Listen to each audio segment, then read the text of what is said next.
Donc,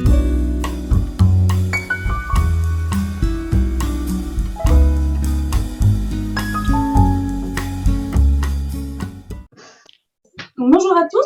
Donc, moi, je vais vous parler un peu de notre fonctionnement dans la région Occitanie depuis maintenant 2-3 ans. Donc, je suis ravie d'être là. Merci de m'avoir invitée. Je vais passer la diapo. Non, la diapo passe pas.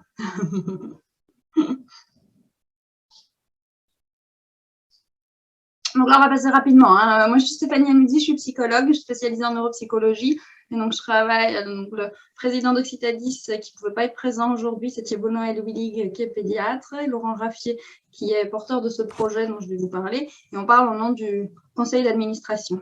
On va passer à la diapo suivante. Bon, voilà, je vous ai mis la déclaration de lien d'intérêt. C'est pas très intéressant, j'ai aucun lien d'intérêt, donc on peut passer à la diapo suivante. Là, je vais vous expliquer qu'est-ce qu'Occitadis. Donc, Occitadis, c'est une association, loi 1901, qui a été créée, donc on est assez récent, en juin 2018. Et on a, je sais pas, donc je disais, on a une association loi 1901, donc on est assez récent, on a été créé en juin 2018, et on a été mandaté par l'ARS Occitanie pour mener plusieurs missions. Donc, d'une part, d'être représenté vis-à-vis des structures, mais alors, ce dont je vais vous parler aujourd'hui, donc sur lesquels je vais insister un peu, c'est toute la structuration du parcours de santé des enfants porteurs de troubles spécifiques du langage et des apprentissages dans notre région. On a aussi tout un travail au niveau de la recherche, au niveau de la formation, mais ces aspects-là, je ne pourrais pas les aborder aujourd'hui. Et pour ça, l'ARS nous a mis à disposition des moyens humains, des moyens organisationnels et des moyens financiers. Donc, je vais vous expliquer un petit peu comment on a essayé de structurer ce parcours de santé. Donc, ça reprend un petit peu comment on s'est structuré. Alors, vous verrez, j'ai mis pas mal de diapos pour que vous les ayez, mais le temps étant un peu court, je ne pourrais pas rentrer en détail pour toutes. Mais ça, voilà, c'est un petit peu dans le temps, comment les choses se sont mises en place. Et donc, là, ce qui va être important pour aujourd'hui, c'est vraiment le côté, en 2019, on a réfléchi à comment pouvoir faire financer finalement les soins par la sécurité sociale pour qu'il n'y ait plus le coût pour les familles d'une partie du diagnostic et des prises en charge. Et donc, on a réfléchi, on est rentré dans le cadre du dispositif article 51, et là, donc depuis 2020, l'assurance maladie finance à titre expérimental le parcours de santé que je vais vous présenter. Et en 2023, ça devrait être étendu à l'ensemble de la France. Je le dis déjà avant même de vous le présenter.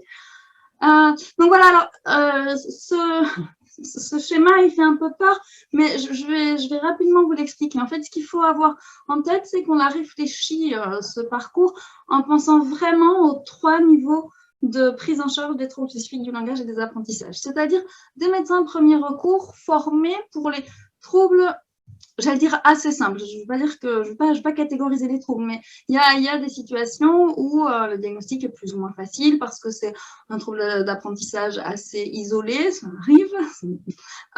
Et donc, on a un premier niveau avec des médecins de premier recours qui peuvent prescrire un bilan d'ergothérapie ou un bilan psychomoteur et 30 séances de rééducation qui seront renouvelables. Donc ça, c'est pour finalement, voilà, l'enfant, la première étape, il y a une difficulté, on va consulter. Ensuite, on a, pour des enfants pour lesquels c'est un petit peu plus compliqué, alors on parlait du TDAH juste avant, on a ces enfants qui ont effectivement un trouble déficit de l'attention avec hyperactivité qui vont peut-être avoir besoin d'un traitement médicamenteux. Donc là, on est sur le second niveau avec des médecins qui sont un peu plus formés au trouble des apprentissages, qui peuvent être prescripteurs. Donc, à ce niveau-là, on a donc pareil, au niveau du financement, il y a un financement pour une première consultation diagnostique avec le médecin qui peut déclencher plusieurs forfaits de bilan. Il peut déclencher bilan d'ergothérapie, bilan psychomoteur, bilan psychologique qui peut être un test de QI, qui peut être, on a des bilans neuropsychologiques complémentaires qui peuvent être des bilans de mémoire, des bilans d'attention fonctionnalisés par un neuropsychologue, des bilans de maths quand on a un psychologue qui est formé. Donc, on a cette possibilité de déclencher ces aspects-là. Suite à ça, on fait une réunion de synthèse pluridisciplinaire. Donc, on a dans le financement Oh, non, on peut rester sur la précédente. Dans le financement, pardon, merci. Dans le financement, on a la possibilité, non, on fait, les réunions sont financées aussi. Donc, on se réunit quand l'enfant a eu tous ses bilans pour arriver à l'hypothèse diagnostique et surtout, qu'est-ce qu'il faut pour ces enfants. Je pense que c'est super de faire un diagnostic, c'est indispensable, hein, cette démarche de rechercher qu'est-ce qui fait qu'il y a ces symptômes, qu'est-ce qui fait que c'est compliqué, mais qu'est-ce qu'on fait derrière. Et pour moi, cette réunion pluridisciplinaire, c'est vraiment, je pense, la richesse de ce parcours, en plus d'avoir les aspects financiers, parce que souvent, en fait, l'enfant, quand il va voir les différents professionnels, quand il y a des troubles multiples, on se dit, oui, mais moi, il aurait besoin d'orthophonie, oui, mais moi, ce serait bien qu'il fasse un suivi psy, ah oui, mais la neuropsycho, ce serait pertinent, et puis l'ergo, c'est bien aussi. Sauf qu'en fait, après, ils ont des emplois du temps assez impressionnants. Et donc voilà, ça permet ça. Donc, ça permet de réfléchir à ce qu'on met en place et puis de déclencher les forfaits. Donc, on peut déclencher, aussi, toujours pris en charge par la sécurité sociale, 35 séances de rééducation en ergo ou en psychomotricité. Alors, on n'a obtenu que 10 séances d'intervention au niveau psychologique et puis on a obtenu aussi un financement pour les groupes de Barclay. Et à l'issue de ça, donc globalement, ça fait une petite année, parce que 35 séances, finalement, avec les vacances scolaires qui sautent, etc., si c'est une séance par semaine, on arrive à ça. Donc, au bout de 12 à 18 mois, il y a une consultation de fin de séquence où le médecin fait le point sur comment ça se passe, etc. Bien sûr, alors là, on ne les retrouve pas, mais bien sûr, les orthophonistes et les orthoptistes, ils rentrent complètement dans notre parcours, sauf qu'eux, ils sont déjà financés par la sécurité sociale, donc on n'avait pas besoin de remettre un financement par-dessus. Mais par contre, ils sont payés pour les rééducations, pour les RCP, pour les réunions de synthèse. Voilà. Donc c'est vrai que voilà, ça lève quand même une prise en charge financière pour les familles et ça permet vraiment ce travail en pluridisciplinarité et en cohésion. On peut passer à la suivante. Donc voilà, alors la mise en place du parcours, elle est aussi un peu concomitante avec les PCO du trouble de neurodéveloppement qui sont mis en place chez l'enfant de 0 à 6 ans. Donc nous, on est plutôt destiné aux enfants de 6 à 15 ans, donc c'est vraiment en complémentarité de ces plateformes qu'on a été mis en place. C'est la même logique de coopération, on a pour objectif de travailler aussi avec l'éducation nationale, on travaille avec le service public hospitalier, et vous allez voir un petit peu où se sont mis en place ces différentes équipes qui travaillent ensemble. Donc, il y a des professionnels libéraux, des établissements médico-sociaux. On travaille aussi avec les PMI. Le but, c'était vraiment de pouvoir travailler. On peut passer à la diapositive. C'était vraiment de pouvoir travailler tous ensemble. Alors, pour arriver à l'entrée de parcours, parce que c'est quand même, voilà, on ne peut pas voir tous les enfants, ça dépend des niveaux. On fait une grille d'entretien sur le repérage des vulnérabilités. Il y a un questionnaire parental parce que c'est important de savoir comment ça se passe dans le quotidien. Bon, moi, je pense que ça a été un peu dit, mais les bilans, les tests, c'est super, mais en fait, il faut vraiment avoir aussi la plainte et avoir les éléments du terrain et de ce qui s'y passe dans plusieurs domaines. Donc, on a un questionnaire parental, un questionnaire pour les enseignants et puis des aspects plus médicaux. Et donc, en fait, les parents envoient un dossier, les parents ou un professionnel de terrain envoie un dossier au correspondant d'entrée de parcours et c'est lui qui va orienter soit vers un médecin de niveau 1, soit vers l'équipe pluridisciplinaire de niveau 2. Soit vers autre chose s'il découvre que ce n'est pas un trouble spécifique du langage ou des apprentissages. On a, alors soit parfait, je vais passer assez vite, mais c'est important quand même, on a un outil commun qui nous permet de partager l'ensemble de nos informations. Donc, ça s'appelle Spico, c'est là qu'on va partager nos comptes rendus, c'est sécurisé, c'est là qu'on va aussi rentrer tous les bilans qu'il a eu. Et c'est par là aussi que les professionnels se font rémunérer directement alors presque directement par l'assurance maladie. Pour tout vous dire, l'assurance maladie n'a pas voulu rémunérer directement, enfin, c'était pas possible pour eux de rémunérer directement les psychologues, les psychomotes, etc. Ils ont souhaité faire le versement à Oxytadis qui rétribue aux professionnels. Mais c'est notre outil de facturation aussi. On peut passer à la suivante. Alors là, on est à mi-parcours et on a un petit peu, j'allais dire, on a un petit peu explosé toutes nos prévisions au niveau de la montée en charge. C'est monté très, très rapidement, à la fois dans le nombre d'enfants inclus, on a inclus énormément d'enfants, dans la couverture des 13 départements, hein, parce que l'Occitanie, c'est quand même une grosse région. Mais donc, on a voulu vraiment réussir à couvrir le territoire. On n'y est pas encore tout à fait, mais on y arrive de mieux en mieux. On a pas mal de professionnels qui acceptent de se conventionner. On a obtenu quand même des conditions de rémunération pour les professionnels et des conditions de travail pour les professionnels qui sont, j'allais dire, intéressantes. En tout cas, qui leur permettent, enfin, qui sont assez cohérentes avec ce qu'ils font dans le quotidien. Donc, ce qui a permis aussi de pas mal, voilà, de pas mal, j'allais dire, attirer. En tout cas, de permettre aux professionnels d'entrer dans le parcours et d'adhérer. C'est ce qui était important parce que avoir des parcours comme ça, des prises en charge comme ça, si les professionnels n'accèdent pas, les parents ne trouvent pas les professionnels. Donc, c'était indispensable qu'on puisse avoir ça. Voilà. On peut passer à la suite. Donc voilà, là, ça vous montre un petit peu comment on est monté en puissance au niveau patient. Et donc, vous voyez bien que, et puis les différents départements, les petits chiffres 32, 46, 65, etc., c'est à quel moment les différents départements ont ouvert leur proposition. Donc, vous voyez qu'on n'est pas encore tout à fait, qu'on n'a pas encore tout couvert, mais qu'on n'en est pas loin, puisque là, on est à 10 ou 11 départements qui l'ont sur les 13. Et puis, vous voyez vraiment une réelle montée en puissance au niveau des patients pris en charge. On peut passer. Voilà, ben voilà, on les a là, les départements où c'est déjà effectif en rouge, et puis ceux où on y arrive doucement et qui devraient ouvrir là, qui sont en train d'ouvrir. Là, vous avez les professionnels. Et donc, vous voyez que quand même, pour certains, on a dépassé le nombre. Pour d'autres, c'est un petit peu plus difficile. On a encore un petit peu de travail. Mais bon, voilà, on y est. On avance et ça fonctionne plutôt bien. Et je pense que ça répond à un vrai besoin au niveau des familles. Où sont les équipes de second recours? C'est important aussi que vous ayez ça en tête parce qu'on a réussi à avoir pas mal de formes différentes.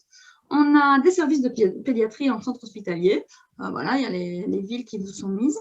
On a aussi 2 services de soins de suite et de réadaptation à Palavas, donc vers Montpellier, et à Ramonville, en périphérie de Toulouse. On a des formes mixtes qui associent des CMP ou des CMPP avec des pédiatres ou des libéraux. Et puis, on a 2 centres libéraux. Donc là, c'est des… Alors, je peux très bien vous en parler parce que c'est un des 2, c'est celui qu'on a mis en place avec le Dr Willig. On a créé un centre de bilan qui regroupe une vingtaine de professionnels libéraux de toutes les professions. Donc, on a des psychologues, des orthophonistes, des psychomodes, des ergothérapeutes, des pédiatres spécialisés. Je pense que je n'oublie personne. Ici, une pédopsychiatre. Voilà, et donc on fonctionne sur du temps partiel, mais on est tous au même endroit et donc on parvient à faire nos réunions. On peut passer. Oui, voilà, là c'était une carte pour que ça vous parle un petit peu. Vous voyez un petit peu comment on est réparti sur le territoire. On voit sur la carte qu'il y a quelques petits trous encore. C'est toujours un peu compliqué, mais bon, c'est aussi Alors, il y a des endroits où c'est aussi des trous de population, où il y a beaucoup moins de population. Et puis, il y a des endroits où il faut encore travailler un petit peu. Donc voilà, là, vous avez le nombre d'enfants inclus au total. Et vous voyez qu'il y en a quand même beaucoup qui ont été inclus au niveau 2. Les inclusions au niveau 1 sont beaucoup moins nombreuses, mais il faut savoir qu'en fait, le dispositif s'est lancé et en même temps, les formations pour les médecins de premier recours se sont mises en place. Donc, il y a une montée en charge aussi. Le niveau 3, j'en ai pas du tout parlé parce que c'est un niveau qui était déjà existant. En fait, le niveau 3, ça correspond au centre de référence. Et là, on voit qu'il y en a moins qui sont inclus dans le parcours. Alors, peut-être parce que finalement, ceux qui arrivent au centre de référence sont peut-être correspondent peut-être moins à ce profil-là. Et donc, voilà, vous voyez qu'il y en a quand même pas mal qui ont besoin des bilans, qu'aujourd'hui, on a des délais qui sont, alors certes, toujours trop longs, mais néanmoins, pour moi qui travaille depuis de nombreuses années, j'ai travaillé plusieurs centres de référence, j'ai gestionné la France, non, mais j'ai quand même fait plusieurs endroits en France, où j'ai vécu des délais qui pouvaient aller de 6 à 18 mois, donc des choses assez... Là, on est à 64 jours entre le moment où la famille contacte et le moment où on arrive à déclencher les bilans. Et puis, voilà, il y a 340 enfants qui bénéficient après des soins. Donc voilà, là, nos priorités, c'était de finaliser le déploiement des centres de second recours, de consolider la démarche qualité. Le but là, c'est de pouvoir, il faut qu'on continue en fait, parce que, et puis on va voir comment on va pouvoir articuler tout ça avec les PCOC12, mais parce qu'il va y avoir des points communs, c'est sûr, il va y avoir dans le fonctionnement, on va avoir une population aussi qui va être très similaire, si ce n'est que on pense important de rester sur du 6-15, parce que, alors, j'ai rapidement vu, parce que les questions, j'arrive pas vraiment à suivre en même temps, mais j'ai quand même réussi à en voir une qui m'a sauté aux yeux, qui disait, oui, mais les 15-18 ans. Ben, je suis d'accord avec vous. Et les 15-18 ans, c'est galère. Donc là, actuellement, je vous avoue que le patient qui arrive ou pour lequel on reçoit un dossier à 15 ans, 8 mois, il est vu en priorité pour absolument pas arriver à 16 ans parce qu'on ne peut plus les voir. Mais oui. Après, c'est assez compliqué d'obtenir des financements complémentaires, mais je suis bien d'accord avec vous que ça fait partie des choses à prévoir. Ce qui est primordial aussi, c'est l'articulation avec l'éducation nationale. C'est indispensable pour nous. Alors, comme voilà, vous le savez tous, les enfants, ils passent 3/4 de leur temps, enfin, pas tout leur temps, mais ils passent un temps vraiment considérable à l'école. Et nous, professionnels, on n'a pas le même regard. On voit les enfants dans un autre contexte. Et puis les parents les voient encore dans un autre contexte. Et je pense que nos enfants progresseront quand on arrivera à tous travailler ensemble, à tous échanger sur ce qu'on a observé, à tous échanger sur ce qu'on a réussi à mettre en place et qui fonctionne. Ah, mais tiens, mais moi j'ai fait ça, ça marche. Ah, mais ça j'ai essayé, mais ça marche pas du tout. Mais tiens, mais pourquoi? Et donc ça, c'est vraiment je veux dire, ça fait partie de nos priorités. On a vraiment envie de rentrer à l'éducation nationale, enfin, de pouvoir collaborer vraiment encore plus avec l'éducation nationale parce qu'on a des apports complètement différents les uns et les autres et je pense qu'il faut qu'on travaille ensemble. On peut passer. Voilà, donc là, j'avais mis un petit peu, mais je pense que mon temps va doucement être écoulé, mais je voulais quand même mettre comment on envisageait l'articulation avec les PCO 7-12 ans. Donc, comme je vous disais, il y a des choses sur lesquelles il faut vraiment qu'on insiste et qui sont faciles. La convergence des forfaits financiers paramédico-psychologues, c'est vraiment l'objectif. La couverture complète des territoires, elle est là. Après, c'est vrai que nous, on a cette chance d'avoir des réunions de synthèse qui sont financées. Et ça, c'est vrai que c'est primordial parce que, je vous le disais, c'est important qu'on puisse travailler ensemble, sauf que quand on est chacun dans notre cabinet, on n'a pas toujours le temps on ne peut pas, je veux dire, financièrement, et même dans notre prise en charge. Là, nous, ce qu'on a fait, en fait, ces réunions pluridisciplinaires, on les fait sur le temps du déjeuner.